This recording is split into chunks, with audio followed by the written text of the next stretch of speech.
આ લગ્નની સિઝન હાલે કે નહીં હમણાં, એટલે 3 મિત્રો છે હાવ કાન કુંવારા હો, હાવ કુંવારા એમ.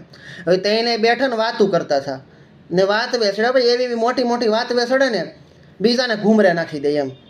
એટલે એ વાતું કરતા હતા કે મોટા કે લગ્ન ન કરાય, કે લગ્ન કરવાને એની કરતા કે છે ને જૂનાગઢના મેળામાં જઈને કે બાપુ બની જવાય, શિવરાત્રિના મેળામાં કે બાપુ બની જવાય એમ. અત્યારે કે તમે કે લગ્ન કરો ને કોકના કુમાર બનો કે તમારી કે વેલ્યુ એટલી બધી નથી કે જેટલી બાપુની છે એટલી.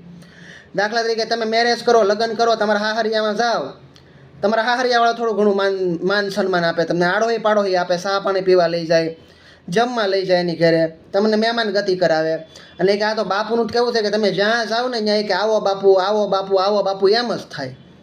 કુમાર બનવું ને એની કરતાં સારું કે બાપુ બની જવું કે એમ, કોઈ ટેન્શન તો નહીં એમ, ને જ્યાં જઈને આવો આવો આવો જ થાય કે એમ.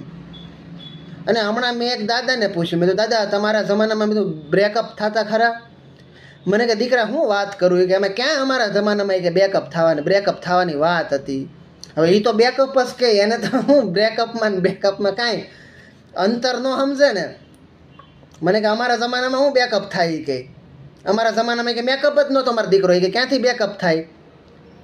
એટલે એ કે એવું કે અમારા જમાનામાં મેકઅપ હોત તોય કે બ્રેકઅપ થવાની વાત રહેતી, કે નકર કે શું બ્રેકઅપ થાય.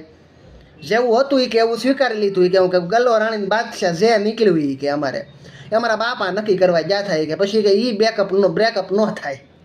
મેં કીધું એ સારું લ્યો, મેં કીધું તો તમે તો જલસો હશે ને? મને કે હા, એ કે તો જલસો છે કે ખેતીવાડી કરીએ ને જલસો એ કે ખાઈ પીને કે.